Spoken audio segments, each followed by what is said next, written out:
This maze is so hard. They did so narrow at the bottom.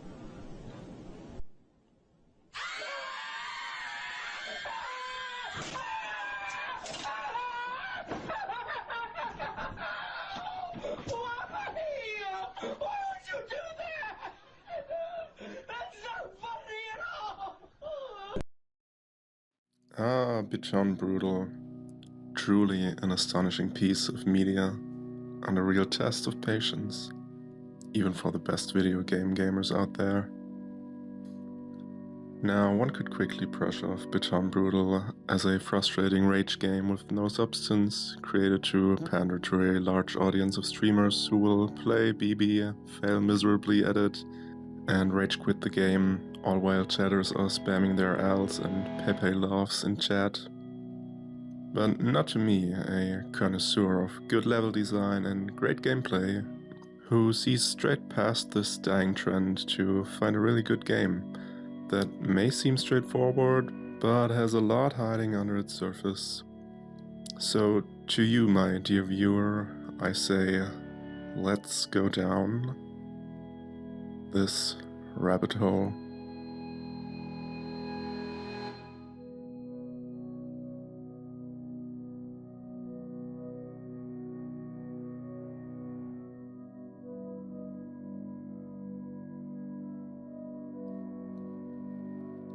Hi, and welcome back to my channel, where I want to talk about cool and obscure video games. Now, I mentioned BETON BRUTAL, or BB as I'll call it from now, in my last video about Mosalina, which you should definitely check out if you hadn't already. And back then I made a comparison between these two games' soundscape. So let's start out with exactly that. Alright, I'll say it. BB's soundtrack is fucking amazing.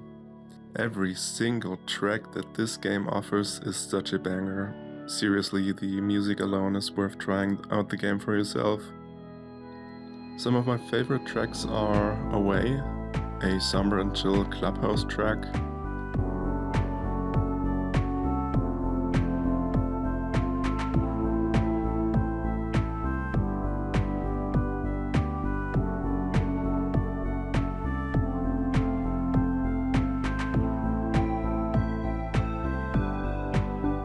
Practice, an upbeat electronic track,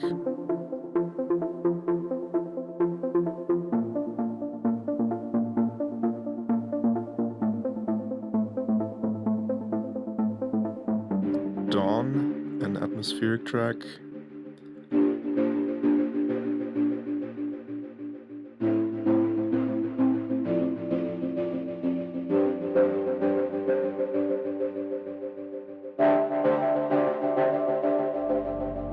Vertigo, kind of an enigmatic track,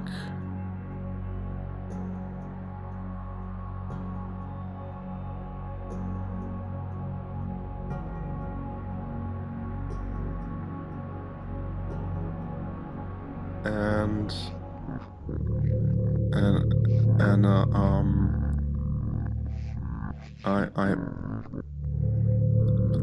sorry, what's going on?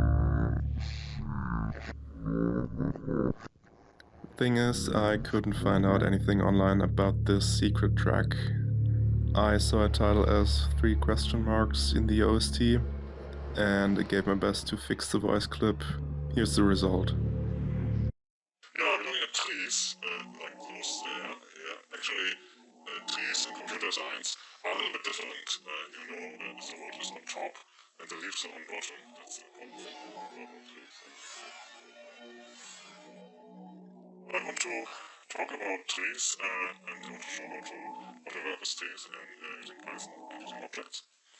Now, trees are very versatile data structure, and I think they're often a bit underused. Some people always overuse things.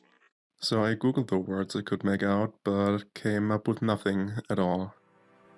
So maybe you know where this comes from, and if you do, please let me know in the comments. Continuing with this game's sound design, I also want to talk about its sound effects, which consist of the sound of your wet footsteps and a whooshing sound whenever you fall down from greater heights. The wet footsteps really solidify the weird state that this tower you're in seems to be. There's a lot of liquid and moisture, and it almost seems like the whole place is in a perpetual state of wetness. Moving on to the actual gameplay though. BB is often compared to the parkour game mode from Minecraft, and I guess I can't really argue with that. Yes, BETON BRUTAL is a first-person 3D platformer where you can sprint and jump, but it goes so much further than that.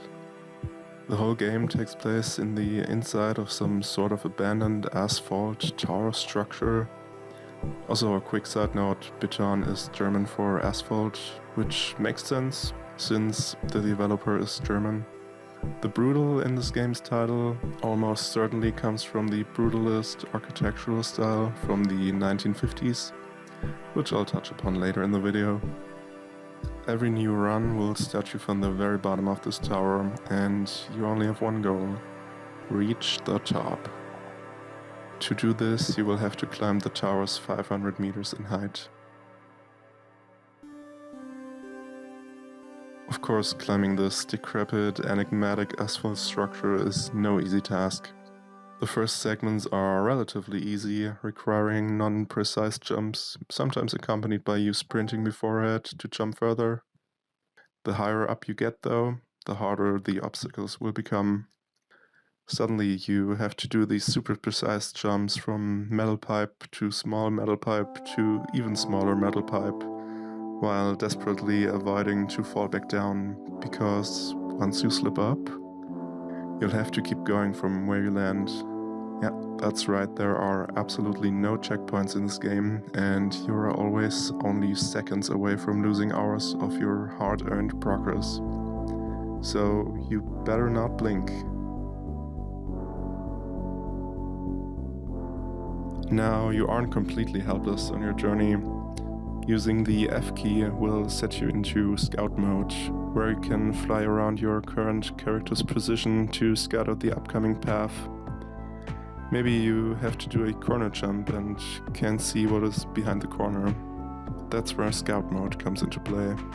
But don't get your hopes up too high, because scout mode's range is limited to a sphere around your character, meaning you'll never get further away from your character than around 5 meters, which is 0.05468 football fields or 179 hot dogs for you Americans out there.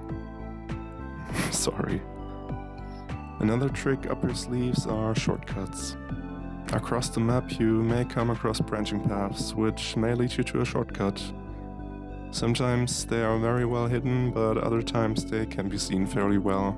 The thing about shortcuts, while they may save you a ton of time, is that they can be very tricky to perform, and if you do fail them, well, you know what happens then. It's a high-risk, kinda low-reward situation, where you could lose hours of progress only to gain a few minutes.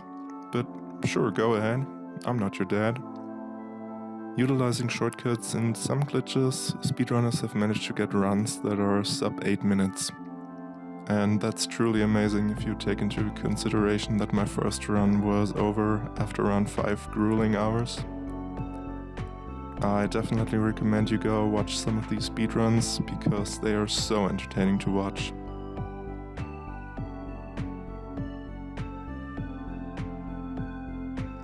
I also absolutely have to mention that this game features Steam Workshop.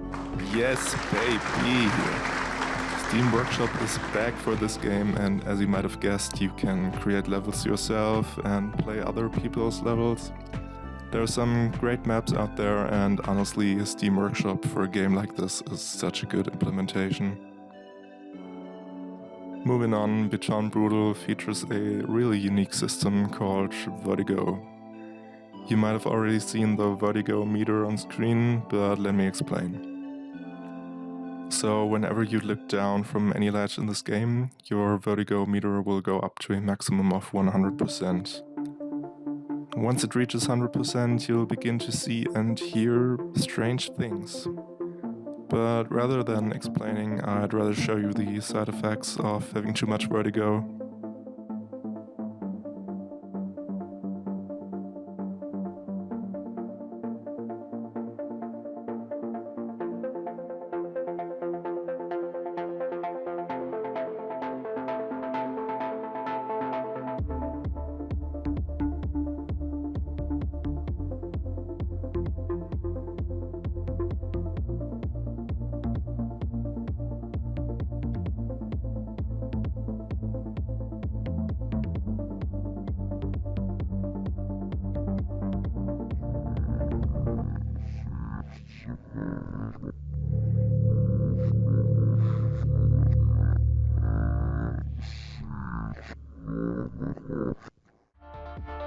Yeah, I told you that this game goes deeper than it may appear. The easiest and fastest way to get high vertigo is by going into scout mode, flying up as high as you can, and just looking downward. So, vertigo. Central vertigo is a clinical condition in which an individual experiences hallucinations of motion of their surroundings, or a sensation of spinning while remaining still as a result of dysfunction of the vestibular structures in the central nervous system, is the official definition by the National Library of Medicine. Thomas Brand's book Vertigo states that vertigo is often a defining syndrome for acrophobia, which is the irrational fear or phobia of heights, but also agoraphobia, an anxiety disorder characterized by the fear of leaving your safe space alone, crowds and lines, enclosed spaces or open spaces. Now, agoraphobia can sometimes even be linked to megalophobia, which is the fear of large objects. And what do you think could be an example of such large objects? Maybe, I don't know, a 500-meter tall tower? Okay, I know that I'm grasping at straws, but I found these connections very interesting and wanted to include them in my video. Back on topic now. Through my research on BETON Brutal's Vertigo, I came to the conclusion that the auditory and visual hallucinations are chosen randomly. However, I also came across some clips where the player didn't even have any vertigo, and strange things happened to them regardless. So maybe these aren't actually hallucinations created by vertigo, but rather a malicious force hunting the player on their ascent to the top? Just some food for thought. And what awaits us at the top of the tower anyway? I'm not snitching. You'll have to see for yourself if you really want to know. For now, let's get back to the brutalist architectural style that this game implements in its level design. Following the end of World War II, brutalism began to spread from the UK to other places in Europe. After many years of brutal warfare, architects all over the world were presented with a new challenge: limited resources. Designing the post-war era, young architects sought to create structures that were rooted in functionalism and monumental expression. Reject the decorative and ornamental architecture from previous eras and embrace raw, undistilled architecture. Brutalism meant prioritizing functionality, honesty, and social purpose, drawing a connection to many socialist ideas from that time. Showcasing the raw beauty of materials like concrete was the architecture's idea. The perceived darkness or coldness of brutalist buildings is often a result of the honest expression of materials and a deliberate rejection of decorative elements, reflecting the design's focus on functionality and the socio-political context of its time, says famed architect Mark Bittany. What's funny is that the school I went to in Germany was actually built in a brutalist architectural style. This is what the building looked like in 1969, and apart from painting the concrete in an eggshell yellow, it looks mostly the same today. This asphalt monstrosity that we jokingly used to call jail continued to grow on me, and nowadays I find it really charming. But that's basically enough to know about brutalism for the sake of this video. As some of you may know, there's a DLC for Beton Brutal out there, and it's called Beton Bath.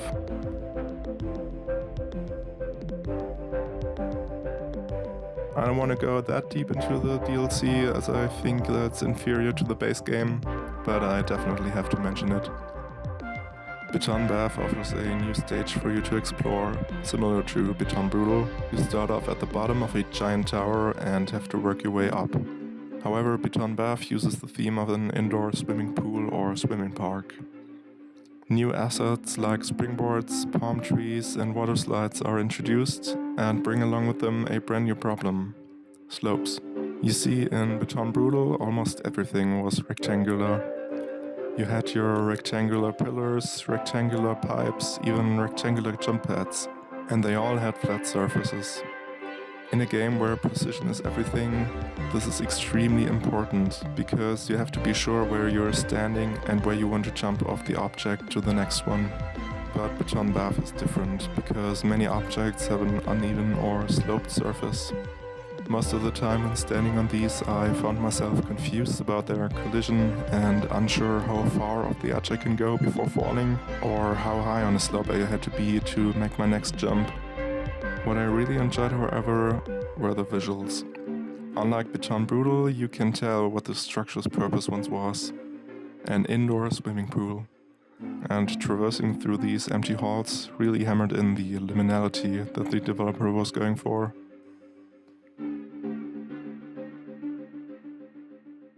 There is a short film on YouTube by Till Novak, who coincidentally is a German as well, called The Centrifuge Brain Project. In it, a research team is creating fantastical, dreamlike amusement park rides to study the brain activities of the visitors on them. And God, they look like something straight out of my nightmares.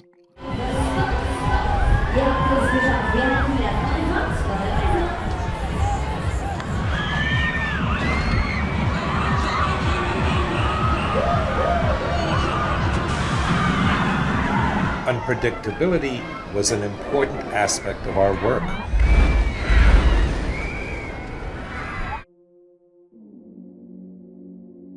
I don't know what it is, but these fictional rides have always scared the shit out of me. I get a similar feeling when looking at Beton Bath's map. A gigantic structure that defies physics as we know them, but you know that you're looking at an indoor swimming pool. Another thing that this reminds me of are the dream pools by Jared Pike that are connected to the liminal spaces we all know and love.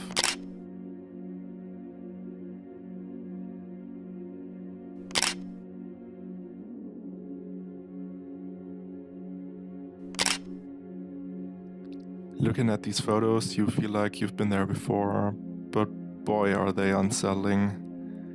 And yes, I know that the term liminal space has been thrown left and right for the past years, but if you think about it, Beton Brutal and Beton Bath 100% fit the description. A space that's between two states is literally what these maps are. For example, Beton Bath's indoor swimming pool presumably once was a crowded space filled with parents, children, and teenagers, and maybe it had to close down due to one reason or another. The next state would be a rundown, decrepit building that once was an indoor swimming pool, but it's not quite there yet. The lights are still on, the water is still running, it's between two states of existing. Let's finally talk about the person who brought us here together, Jan Malicek. The developer of Beton Brutal is a solo indie dev based in Germany. With over 10 years of coding, Jan has a nice range of released games over the last few years. Starting off with his first published game, The Silent House, which gained a lot of attention and even once got played by a famous milk enthusiast, Markiplier.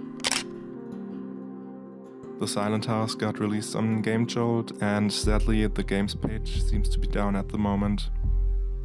Skipping a few games, Jan got his first Steam release in late 2020 with his game Trials of Argolis, which is a Souls-like arena fighting game. Next up in 2022, Jan released a game that I really want to cover in the future as well, the Palworld Loophole. One of, if not the most unique horror game that has come out in the last few years.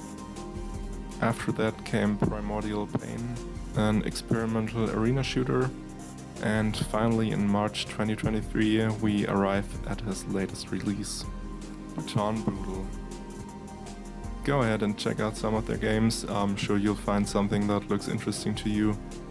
And finally, a big thanks to Jan himself. Keep creating awesome games like this, people love them. Thank you so much for making it through the video. I hope I could fix some problems from my previous video.